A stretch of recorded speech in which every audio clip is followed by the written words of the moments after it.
Welcome to episode 2 of the DudeFax podcast discussion on Christians and social media.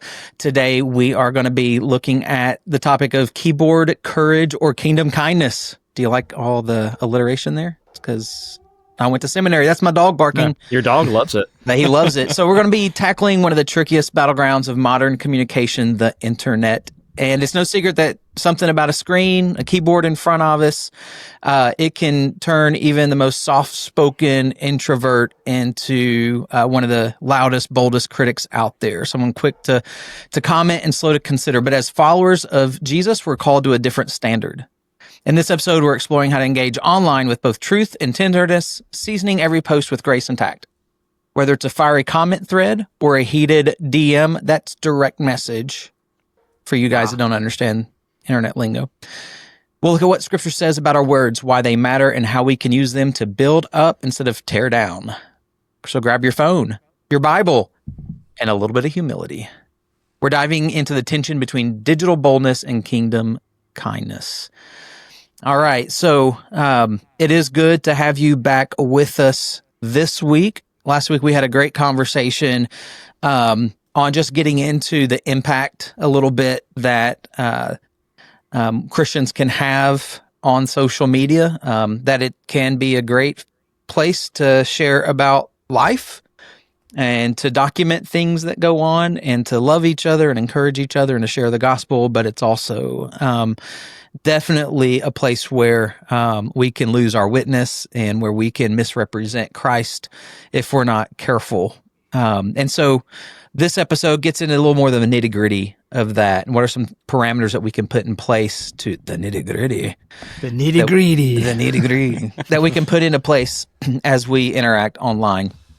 Now, I have had many, many times in life where since social media has occurred, has come out, that I have posted things that I have later regretted.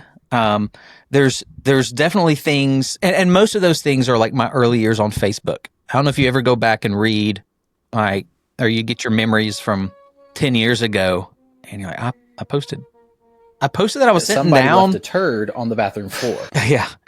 That's something I regret having online. There's another one I'll share in just a moment, unless the soundbite gets played.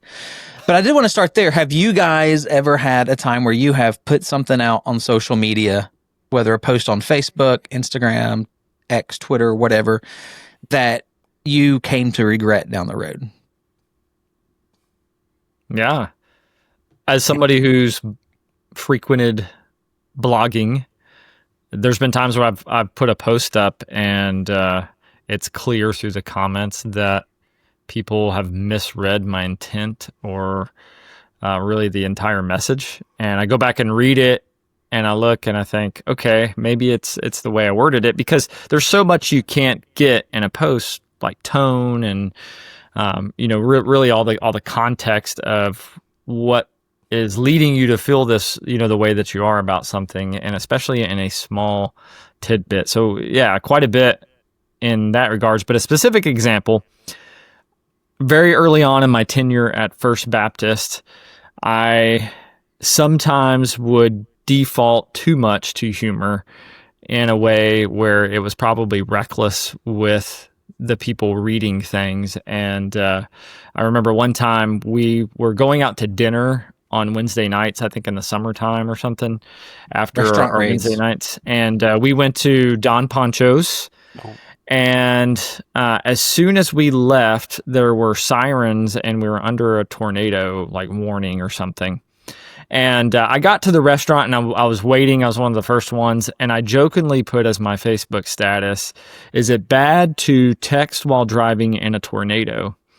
And it was totally a joke. I mean, I'm at the restaurant at this point, but I had parents getting on there upset, thinking that I was texting while driving in a tornado. And I quickly felt like an idiot, thinking I probably just lost all the trust of the parents at First Baptist by just trying to be funny. So yeah. As they were reading your post on their phone while driving in a tornado.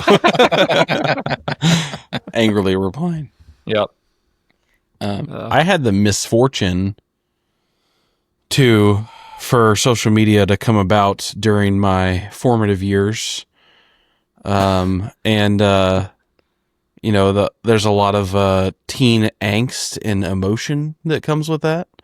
And not that I didn't put this stuff on like Facebook every now and then. I was definitely guilty of putting the occasional like passive aggressive like nondescript comment about something that was going on personally with me. Especially when I was like 18, 19 years old in college. And but the worst offenders of my doing this was how old was I? I had to have been like 13, 14 years old. Do you guys remember Zanga? Oh yeah. With blog an page? X. Yeah. So I had one of those and it's deleted. Thank Lord now. I don't even think you could find it in the Wayback Machine. Let me try. But it because I've tried to find it just because I wanted to relive and cringe at my young self. But oh my gosh, some of the most over emotional / self-important posting of like song lyrics and weird like quasi poetry that I was trying to write as a young teenager. It's really embarrassing, and I'm really glad that it's pretty much gone for good. But I regretted that. I still Did you regret ever that to spell this out day. your undying love for a girl through social media as a teenager? Oh yeah, but never like directly. It was always like indirect statements about like, oh, if you know, if you really know, like you'll know this is about you type thing. Like never call them by name. Can you share some of your poetry with us? Oh no, I've long put that out of my mind. I don't even remember. Roses are gray, violets are gray, because I'm a dog. I do remember. I do remember this person whose username was Eleanor Rigby after the Beatles song. Used to Sounds like comment your on my kind of girl. stuff a lot, and it was probably just some other teenage dude. And I We were smoked just commiserating, everyone just by but- plopping it out on the table, and I ate it like a sandwich. I don't regret that at all.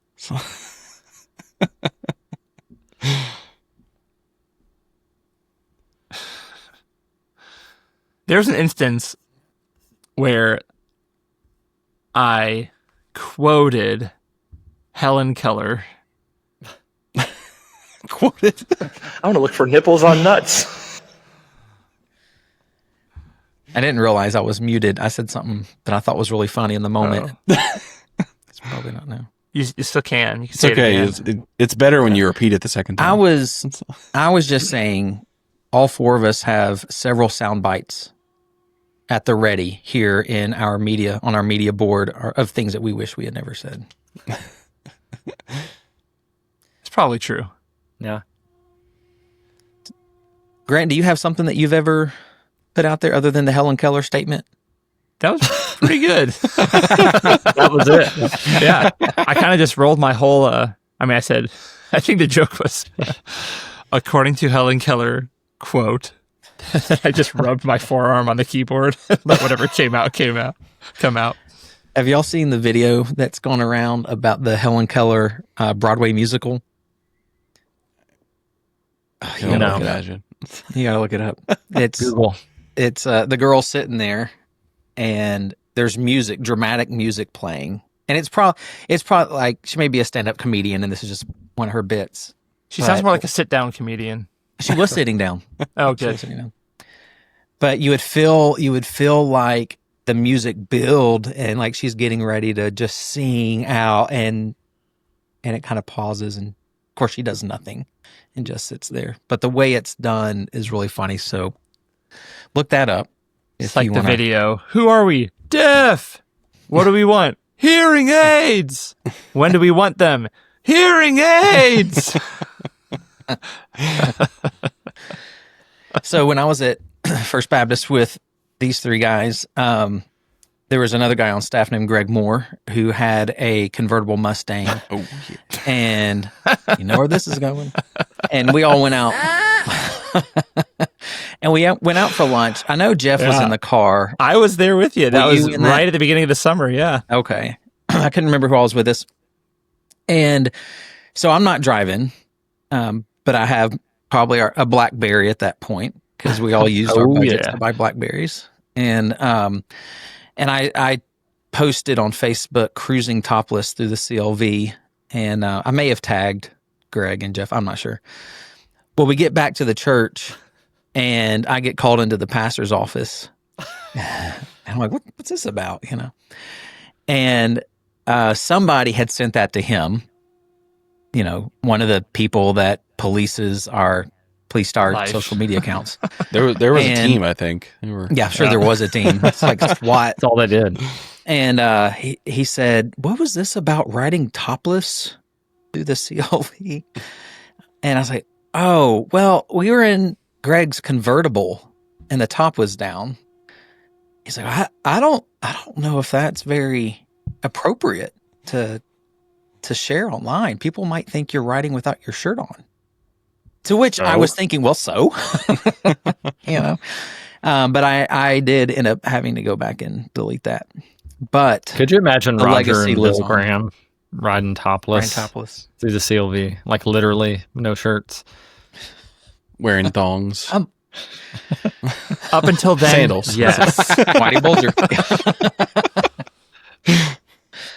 Oh, so yeah, we've all done stuff like that. There kind of a more serious example back when I think it was Michael Vick, maybe, or it was another football player had spanked his kids or something, and got It was LT, I believe. was that LT? Yeah, LaDainian LaDainian Tomlinson. Yeah, LaDainian Tomlinson. That's right. We were on vacation. I remember standing in the kitchen of this condo looking out at the beach, and I had posted something about spanking and that I got it all the time and I turned out okay or something like that.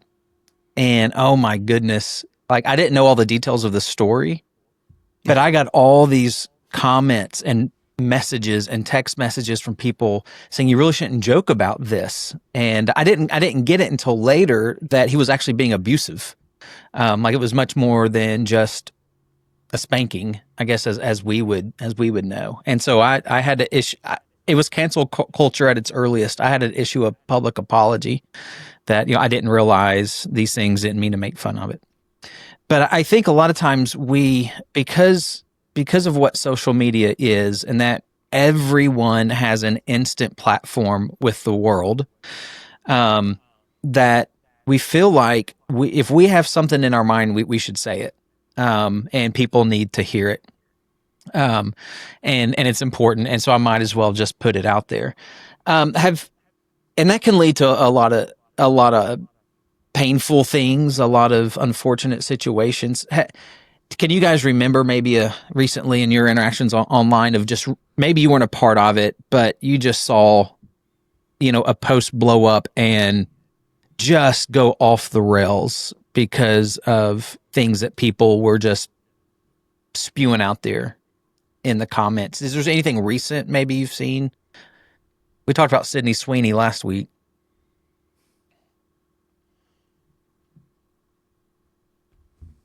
Or have you been in something like that? Anything political, and you can pull up X and see people will post stuff. And we were talking about Angel Reese earlier, and some of the things that she says, and the WNBA has been one of those sort of controversial leagues in a sense, in that they're demanding more money, and somebody will post a meme or something about the WNBA, and granted, there's some pretty ridiculous and uncalled for things that get posted, but it's amazing the polar opposites that people will be on. And you just scroll through a comment section, and you see people get pretty fired up. But really, it's every day. It's every day, and if you choose to get involved in it, you could literally spend your entire day just arguing and going back and forth with random strangers online.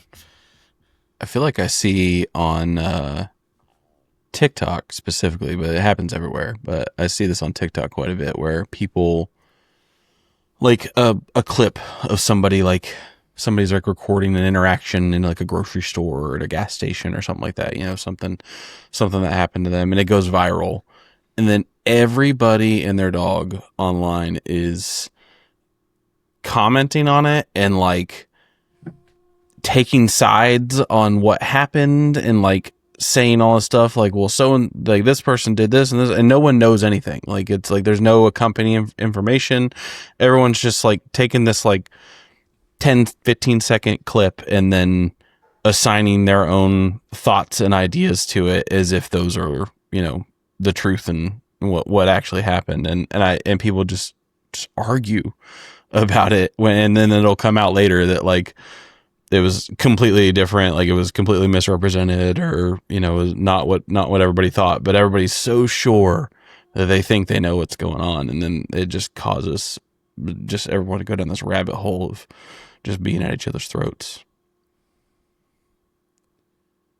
Which reminds me, I mean, this is not a new concept where something that is put out in the public arena creates a stir.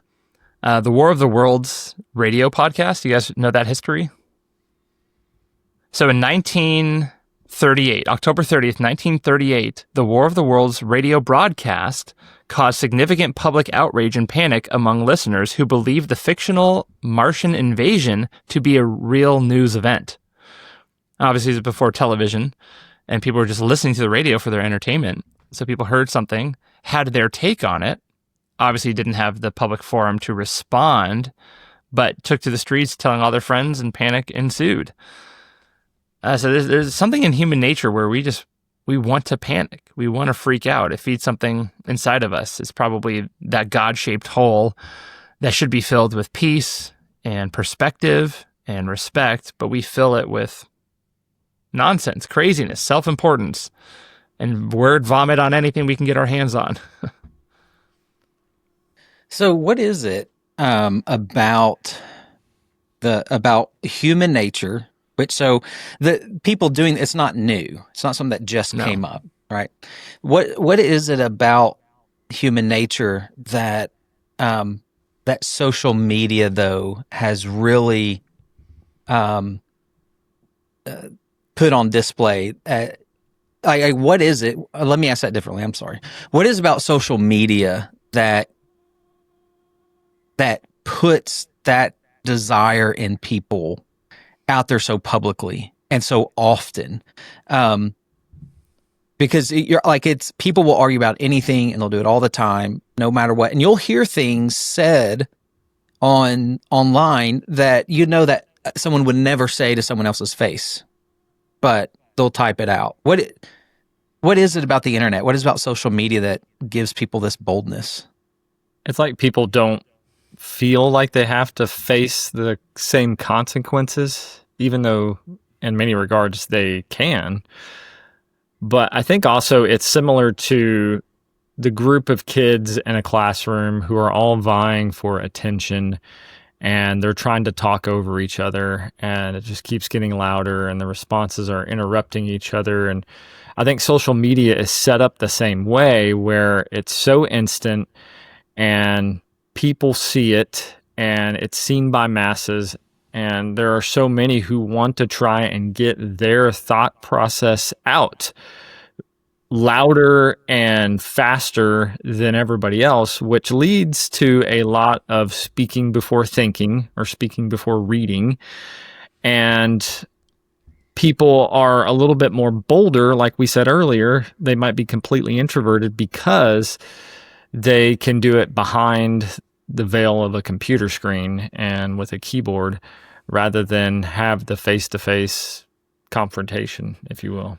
As Charles Barkley said, sitting in your grandma's basement with your drawers on. Yeah, exactly. Yeah, that's how it is. Or no drawers. I think that there's there's an innate like human nature thing that people like to naturally think that their perspective is the correct one, and being able to share your thoughts on any given subject matter at any given time is is a bad combination with that mentality.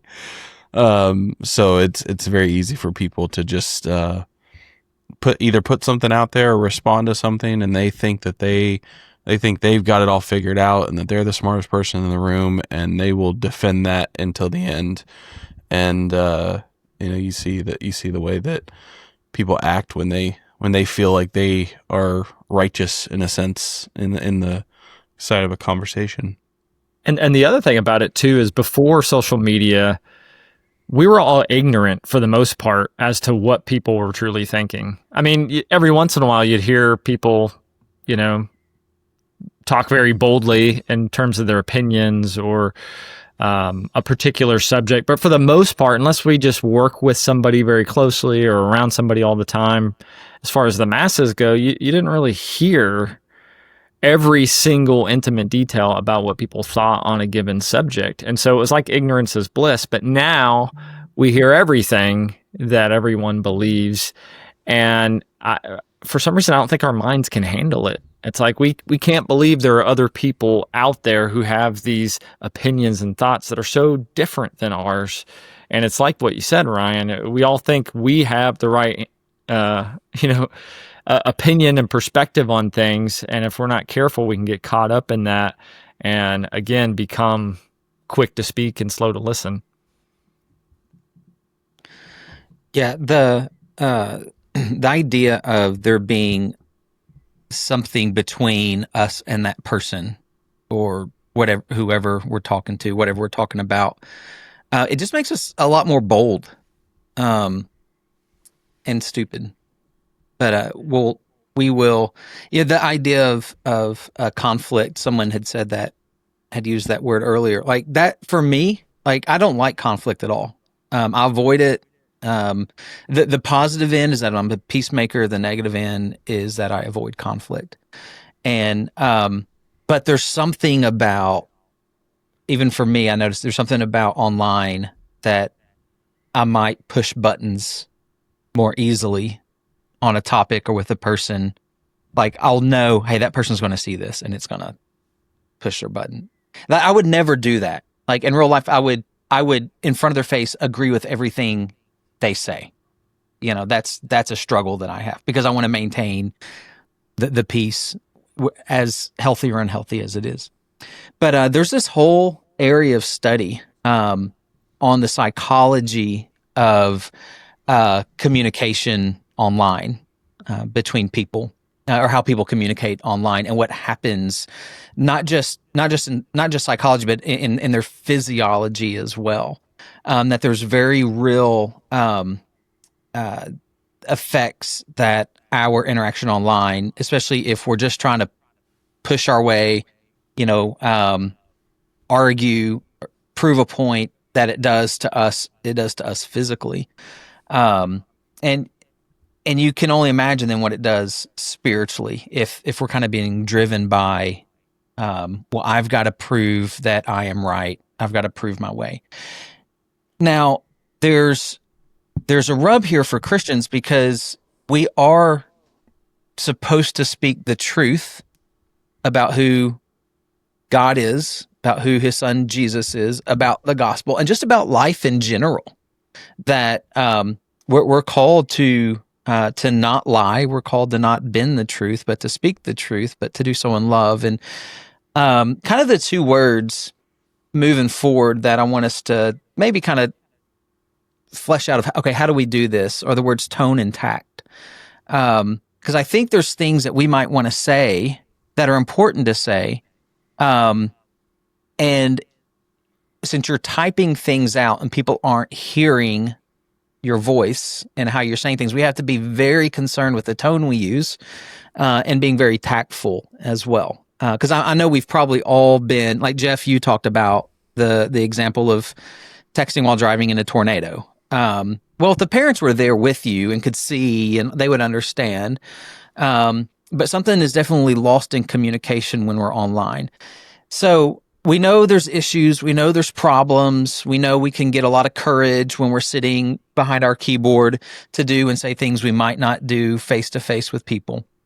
But as believers, if we really want to be able to speak into situations, and to speak into to circumstances that are being shared or talked about online, and there's something that's not true, or there's something that is hurtful, or something that is wrong, and we're called to speak truth into life. There's a way to do that can be beneficial, and not hurtful. Ephesians 4:29 says, "Don't use foul or abusive language. Let everything you say be good and helpful, so that your words will be an encouragement to those who hear them." I need to post that on the top of my computer or something. Just say things that are good and helpful, because I don't always do that. So how do we then, as believers, take these instructions? Don't be foul or use unwholesome talk or abusive language. Say good and helpful things and be an encouragement. How can we still maybe engage in conversations online that need a voice of truth spoken into them, but do so in a way that is in line with Ephesians 4:29? Well, Jesus did say speak. He didn't say type. So maybe it's sending that direct message and saying, "Hey man, can I call you sometime?" And then my only other thought about that is, I think about Zacchaeus a lot, that wee little man, that corrupt tax collector in Jericho.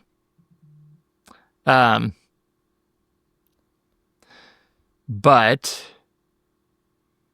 Jesus didn't tell him anything, right? I mean, we don't have anything recorded that Jesus told him. Jesus said, "I'm just going to your house." And Jesus' presence helped him to repent. It was just fascinating. I don't know where John Mayer stands with Jesus, but he has that song "Belief." And his first verse is there anyone who ever remembers changing their mind from the paint on a sign? Is there anyone who recalls ever breaking rank at all for something someone yelled really loud one time? And I think the modern equivalent of paint on a sign would be a post that we make, or expressing an opinion loudly on social media somehow. So I think there's power in presence, and the more we can come in contact with others one-on-one, it takes effort, and I think that's the point. The effort translates into love. So if there's somebody in your local life that you're thinking about that needs some truth with love, well, hey man, let's go meet up for coffee sometime. He doesn't have to interpret. He sees your face. He hears your tone of voice. He feels the love, hopefully, from you. Yeah, and to caveat on that, I would say that even just pulling yourself out of the public forum, and instead of blasting that person in front of all those other people who've commented or can see that, just going to that individual one-on-one, I think one that takes the temptation away from us to appeal to the masses in such a way that we correct the person or debate the person publicly for the sake of others, but rather, hey, we have genuine concern about this individual and love for them. And so I want to, I want to be able to have this clear communication and hopefully clear some air here. And so let me approach them individually and, ideally, be able to talk to them rather than do it over text messaging, because again, so much can be misread, tone, wordage. I mean, you could type a sentence and 30 different people will interpret 30 different things from it. And so it's something we have to be careful with, because the Bible warns us about our tongue, about words, and how powerful they are. And I think part of that is us as Christians being discerning in how we speak those words and what context we speak them. Well, and to Ryan's point too, we might be wrong. Yeah. Sitting down with somebody, hearing their point of view and where they're coming from, and we might be wrong. Yeah. I think if we approach it as a discussion and not so much as it's not like I'm telling you this, it's more like, hey, I want to talk about this. I think that's the appropriate way to do it. And then in that, make a intentional effort not to be reactionary and to actually, hear other people's sides, and whether you agree or disagree, talk about things in a way that's calm and respectful. And I think if we're intentional about that, I think that would help a lot in our general social media interaction, but then also taking it outside of social media, like you guys said. Mm-hmm. Yeah, that word intentional is big, because a lot of times we don't think before we post. We throw it out there. And Colossians 4:6 says, "Let your conversation be always full of grace, seasoned with salt, so that you may know how to answer everyone." So there's an idea of having an answer, knowing how to respond before you get into the moment, as a believer. And it's making sure that you tie it back into the Ephesians 4:29. You want to speak in a way that's a benefit and gracious to others. And so if that's becoming more of who I am just in normal interaction, then I really want to put that into practice online. And so there's this intentionality of, okay, how can my presence here in this conversation be a benefit to other people? And I think that would change the way we comment, the things that we post, and definitely how we interact with other people. And that can be such a huge witness, I think, because it would be so different than what people normally see or read in online discussions, especially over hot topic kind of issues. And those are issues that the social media is our public forum now. Grant, you may have said that earlier, but it's our public forum. We need to speak into it. But there's a way of doing it with health. We need to begin to wrap up. There's a couple of practical tips that I wanted us just to. You could maybe add something to this, but maybe some things for us to think through as we're getting ready to post some things online. This we just kind of mentioned is pause before posting. And I think a good question to ask would be like, okay, would I actually say this to that person's face? Would I say it this way to them? And or does it encourage or build up? So putting a pause before hitting the keyboard, is this going to be beneficial? Another one is to use I statements. And now this doesn't seem overly like, oh, that's a biblical thing to do. I statements. So when I was in college, there was a class called interpersonal communication. And my last year of college, all I needed to do was get a bunch of electives. I had, probably 24 hours of electives left. And so I could kind of take whatever I wanted. And Bridget and I were getting ready to get married. And she said, "Oh, I took this class, interpersonal communication. I think you should take it. It's an easy A. You should do it." So I take the class, and in it, there are several things that the professor says that Bridget had said to me word for word a few years before in our dating relationship before that class. And so as I'm in the class, I'm thinking, she wants me to take this not because it's an easy A, but so that I can hear again from a professor the things she has said. And one of them is listen with your face. Huh? So when someone's talking, you listen with your face, you look at them. And then the other is to use I statements, and so you're not attacking, like, well, you're so dumb or you're so wrong or whatever. Well, I think you're an idiot. I think you're dumb. Yeah, actually. Somebody talked about going just to the person, take it offline. If a discussion gets heated, suggest a private message or call. Be positive.